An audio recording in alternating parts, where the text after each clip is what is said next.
Yo, what is going on, boys? Got an Imperialdramon, a dark Imperialdramon deck profile for you guys. I've been messing around with the deck a lot. Shout out to my buddy Danny. He's been giving me some pointers and stuff because he's really enjoying the deck as well. And it's a really fun deck. Really cool stuff. Out of EX3, we got the new purple-red Imperialdramon support. So the whole idea is going into your boss monster dragon mode, which allows you to then go into your kind of crazy fighter mode combo. Now, the main problem with this deck, and the reason why I don't think it'll really see competitive play, but if you want a really fun purple-red deck, I think this is like the first time we got this color combination, aside from like Gallantmon. I guess we also get stuff in the set. But this deck is really fun. But it just requires like a way too much setup, a little bit inconsistent, I think. So hence why I don't think it'll do anything really crazy, but it is still a really solid pick, maybe for your locals or something. But let's kind of go into it. I'll talk about card choices and maybe some relevant rulings and stuff, all that as usual. But anyways, eggs, pretty self-explanatory, just 4 copies of Demi-Meramon. Pretty much the best purple egg in still most scenarios. Just drawing, discarding is good. I am also playing the Eismon package. Now, I don't think that's extremely necessary. This deck kind of reminds me a little bit of Mastamon. Like, it's a purple Jogris deck that you want to see your pieces, so you kind of are forced to run these consistency cards like Eismon. And sometimes you don't want to see too many in your hand. And it doesn't really it takes you like a turn longer to like build up than you normally would, because you have to like evolve the Eismon or play it and then swing and then let it die. Hopefully it dies, and then after that you can go back into your next egg and then evolve another champion, whatever. But that's neither here nor there. Anyways, long story short, I'm playing the Eismon package, the 4 Gabus as well as the 4 Eismon scatter mode to draw and discard, because you do need some trash setup in this deck a little bit, so that facilitates the discard. The other cards that facilitate the discard, which are really powerful in the deck, of course, are the new purple Wormmon, which lets you reveal the top 3 cards of your deck, add a purple or red Digimon with free in its traits, as well as Imperialdramon, or an Imperialdramon. So essentially how this card works, and then you get to trash 1 card. It's worded a little bit weirdly. It says you get to then trash 1 such card among them. Basically, like, let's say the scenario, you reveal 3 cards. Like, you reveal a Vmon, an Imperialdramon, and like an Eismon. Okay, so you can either take to choose. Like, you choose first. You either take like that Imperial or that Vmon. So like, let's say I want the Vmon. I'll take the Vmon, then I'll trash the Imperial, and then the Eismon goes on the bottom. So when it's talking about trashing card, it's specifically referring to also an Imperialdramon are free. So like in the case, if you let's say you revealed a Vmon and 2 Eismon, you would have to take the Vmon, and then you would trash, or you would bottom deck the 2 Eismon, excuse me. So anyways, that card is really cool. And then also during all turns gives retaliation while you have a red Digimon. This is really cool because Lady Devi, I think it was, in the Mastamon deck, gave retaliation to your Mastamon, I think, when you had a yellow, but it was only during your turn, or it was either your turn or your opponent's turn. I remember it was like 1 turn, but this card is really cool because it's both turns, so really cool stuff there. The Vmon's really strong as well. Solid on play as well. You get to just discard an Imperialdramon or free to draw 2 cards. So any card you don't need, maybe if you're breaking on Imperials, or if you want to set up your trash with your Dynabe and whatnot, you can just discard with the Vmon. And then of course the plus 2000 gain is pretty saucy as well. Of course you can also evolve on a purple if you need him to, but you typically are hard playing him. Eismon already talked about. Regular Eismon still broken. Gotta play the one of if you're discarding cards. And then now we've got the kind of main level 4s here. We got our 2 armors. We've got both Shadramon as well as Flamedramon. Both of them have the exact same when Digivolving effect and the exact same end of your turn inherited effect. The only difference really is that Flamedramon's red and Shadramon's purple, but then they can both go on top of reds and purples, exact same stat line, all that good stuff. Basically what these guys do is you get to, when Digivolving, activate one of the effects below. You may Digivolve one of your other Digimon into a red level 4 Digimon with free in its traits from your trash for the cost, versus Flamedramon, as you can probably guess, says the same thing except for a purple level 4 with free from your trash for the cost. Okay, so you are still paying the cost, which is whatever, like, you're fine doing that. You're passing turn anyway, but your Imperialdramon has Blitz and that sort of stuff. So it's fine. And then the other effect is you may then, DNA Digivolve this and one of your other Digimon into a Digimon card from your hand from the cost. So the typical kind of combo here because you got two, as opposed to like the other Imperialdramon deck, or Imperialdramon's like your main like go-to, you've got 2 stages of like DNA Digivolving you need to do, which is also why I don't think the deck is like amazing, but again, it's really, really cool. So the main combo is like, you set up like, you have a level 3, and then you go into like one of the level 4s with like the other one in trash. So like, let's say I'm gonna have Wormmon Digivolve into Shadramon, and then I've got Flamedramon already in my trash. So what you can do is Digivolve Shadramon, and then use his effect to Digivolve one of your other Digimon into a red level 4. So this also requires you to have like another rookie on field. So you need like Wormmon plus Vmon, let's say. You'll evolve Wormmon into Shadramon. Shadramon's effect, you'll evolve Vmon into the Flamedramon in your trash for 2 costs. And then since it was Digivolved, you can then use the one Digivolving effect from the Flamedramon to then DNA Digivolve this and another Digimon. So then you'll use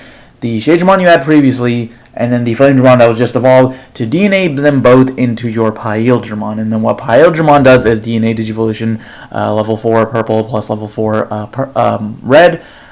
He basically doesn't have a normal one Digivolving cost. His DNA Digivolving effect is then you may play a Dino Beamon from your trash without the cost. And then Dino B does the exact same thing except plays Imperialdramon. So you just need like one or the other. I'm playing 3 Dino B, I think, just because I think Imperialdramon's slightly better with the Inherited, gives Sec Attack +1. This one lets you attack unsuspended Digimon, but when you're doing the play anyways, you'll have both. I just don't necessarily think you need 8 of them. A lot of times I found myself breaking, it's because you're like, you have all these level 5s in your hand that you can't do anything with, so I think this is like fine.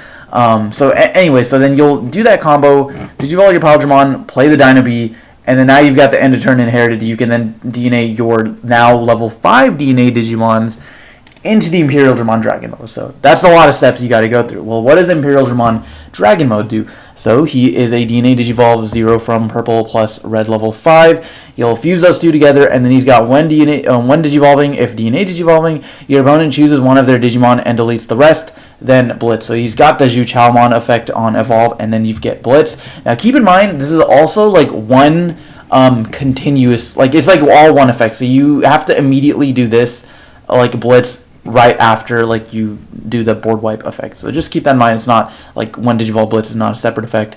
I don't think that's too relevant, but just it's something to note. So then you get to then Blitz, and then when attacking, you can trigger that afterwards. So then this Digimon gets plus 2,000 for no apparent reason. Just we like big dragons out here. So he's going to boost himself 2,000, and then you may Digivolve this Digimon into an Imperialdramon Fighter Mode in your hand for its Digivolution cost. This is where like kind of some of the sauce comes in. If you really wanted to, you could play like the old Fighter Mode, I suppose, because it doesn't specify color, and then the old Fighter Mode also has the same condition where it's Digivolve 2 if name contains Dragon Mode.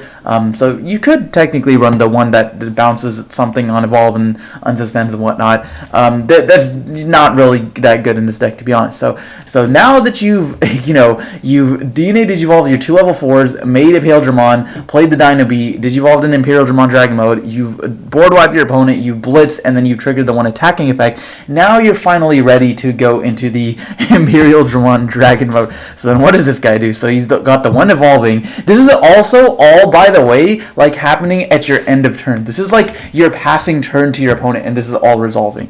So when Digivolving, you may return an Imperialdramon Dragon Mode from this Digimon's Digivolution cards to the bottom of the owner's deck to prevent your opponent's security effects from activating this turn. So you effectively just evolve them, bottom deck your Dragon Mode that you just evolved them on top of, and then you've got a super powered ADP for the turn. I say that because note that it says security effects. This also includes security Digimon as well as Tamer security effects. So not only is it option cards, please keep that in mind, guys. This is all security effects for the turn, so your opponent does not get any security effects happening. So you've got a really crazy ADP, you've got piercing, you've got sec attack +1, you can attack unsuspended, and then you're blitzing, and then of course he's got the on deletion effect where you can play Wormmon and Vmon from your trash without paying the memory cost. So at worst case scenario, if he does happen to die, you then float back into your rookies and you can do the whole thing over again, okay? And then they do get drawn play, so you get to then maybe like reveal with Wormmon, draw 2 with Vmon. It's some pretty cool stuff. So that's, I think 3 is fine. You could probably even play 2. This is like your really high end, but you still want it to like do your combos. But I think this ratio is fine. And then for the option cards, one Calling from Darkness just because it's gone to 1. This card's really busted with the fighter mode, being able to pop your own fighter mode and then add back like 2 random other cards, and then play the Digimon and stuff. It might be worth playing like more delete your own guy stuff, stuff like Deathclaw. That was not, yeah, okay, there we go. Deathclaw, maybe something like Pandemonium Flame. This card's really good too. You may delete one of your Digimon to delete one of your opponent's unsuspended Digimon with level less than or equal to. So that might be something that's really cool. You can pop your Imperialdramon fighter mode, kill level 6, and then get his on deletion effect. That might be saucy, but I'm not really including those in this list. It's just like the most streamlined basic list you can build. So Calling from Darkness, really good. 3 Miss Memory Boost, I like. This lets you fill up your trash pretty quickly, and then also has the delay effect to gain memory. I don't like it too much because it is like a 1-for-1, but you don't like, it's not like a regular memory boost where you get to look at top 4 and kind of like pick and choose. You just mill 2 and draw 1, but it's still worth playing, I think. This card's cool. 2 copies of Tai just as a memory tamer, and because this will give your Dragon mode and Fighter mode an extra check. So effectively like checking 3 with this sort of setup if you got Tai, and then you just need like another rookie or something to finish off the game. And then lastly, 4 copies of Analog Youth. I think this card's really good for consistency purposes. 1, you get to search out cards to build your stack. 2, you get to set up your trash for the potential Digivolution shenanigans and floating after your Dragon mode dies, or sorry, your Fighter mode dies. And then also just in that scenario, also if you do die to something in security, you gain the memory back, you get an extra hatching phase, all that sort of thing.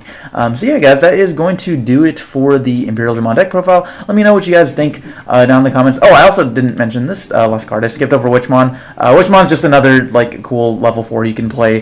She has a security effect, so it's pretty cool, like hitting in her security, and then being able to set up a Jogers and adding back any pieces you might need. So that might be another consideration to play, maybe more than one of. But anyways, guys, that's going to do for this one. Let me know what you think of Edgy Imperial down in the comment section below. But thanks for watching, and we'll see you next time.